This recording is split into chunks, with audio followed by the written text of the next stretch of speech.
পার্বত্য চট্টগ্রাম সংকট শুধু বাঙালি পাহাড়ির দ্বন্দ্বে সীমাবদ্ধ নয়, বরং এটি বহুমাত্রিক একটি সমস্যা। ১৯৯৭ সালে শান্তি চুক্তির পরও সেখানে শান্তি ও স্থিতিশীলতা পুরোপুরি ফিরে আসেনি। শান্তি চুক্তির বাস্তবায়নের পথে রয়েছে বিভিন্ন জটিলতা, যা শুধু পাহাড়িদের স্বার্থেই নয়, বাঙালিদের স্বার্থের সঙ্গেও জড়িত। চুক্তির মূল কয়েকটি শর্ত এখনও কার্যকারী হয়নি, যার মধ্যে পাহাড়িদের ভূমি অধিকার পুনঃস্থাপনা, উপজাতি আইন ও বিচার ব্যবস্থা স্থানীয় পর্যায়ে বাস্তবায়ন এবং অস্থায়ী সেনা ক্যাম্প সরিয়ে নেওয়ার প্রতিশ্রুতিগুলো অন্যতম। পাহাড়ি অঞ্চলের জনগণের জন্য স্থানীয় শান্তি প্রতিষ্ঠায় একটি বড় বাধা হলো ভিতরে বিভাজন এবং আঞ্চলিক সংস্থা সংগঠনগুলোর মধ্যে প্রতিদ্বন্দ্বিতা। শান্তি চুক্তির পর যেমন United people Democratic front UPDF গঠিত হয়েছে, তেমনি জেএসএস এর মধ্যে বিভক্ত দেখা দিয়েছে। ইউপিডিএফ এবং জেএসএস এর মধ্যে সংঘর্ষ গত কয়েক বছর বহু হতাহত ঘটনা ঘটেছে। স্থানীয় জনগণ জানায়, এই সহিংসতা পার্বত্য চট্টগ্রামের একটি নিয়মিত ঘটনা হয়ে দাঁড়িয়েছে।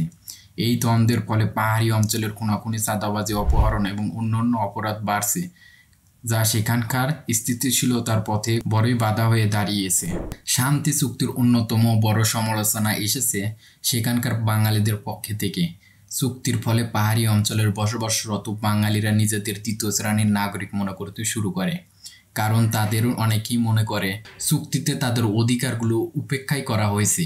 চুক্তি অনুযায়ী পাহাড়ি এলাকায় বাঙালিদের ভূমি কেনার অধিকার সীমিত হয়ে পড়েছে, যা তাদের মধ্যে অসন্তোষ জন্ম দিয়েছে।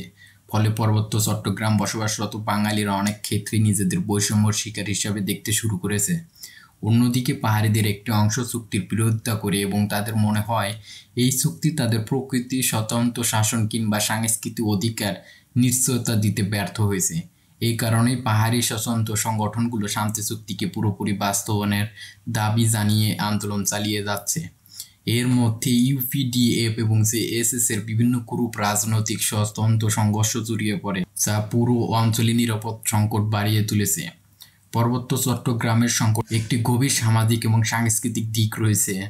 সেখানে বসবাসরত বিভিন্ন নৃগোষ্ঠী, ভাষা, সংস্কৃতি এবং জীবনযাপনের পদ্ধতি মূলধারা বাঙালি সংস্কৃতি থেকে আলাদা।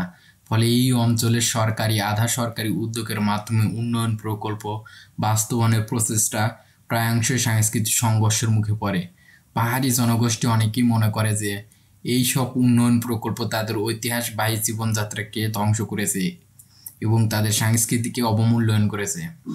অন্যদিকে বাঙালিরা মনে করে পাহাড়িরা একাধিক ক্ষেত্রে অতিরিক্ত সুবিধা ভোগ করেছে, যেমন করে মুক্তির সুবিধা এবং শিক্ষা ও চাকরির ক্ষেত্রে বিশেষ কোটাভিত্তিক সুযোগ। এই বৈষম্যর অভিযোগে ফলে পার্বত্য চট্টগ্রাম বাঙালি ও পাহাড়িদের মধ্যে পারস্পরিক আস্থা কমে যাচ্ছে, যা সেখানে স্থায়ী শান্তির পথে একটি বড় বাধা। এই সংকটে শুধু রাজনৈতিক বা প্রশাসনিকভাবে নয়, বরং এর জন্য প্রয়োজনীয় স্থানীয় জনগণের মধ্যে আস্থাপূর্ণ গঠন, সাংস্কৃতিক বৈচিত্র্যকে সম্মান করা এবং সবার জন্য ন্যায়সঙ্গ অধিকার নিশ্চিত করা।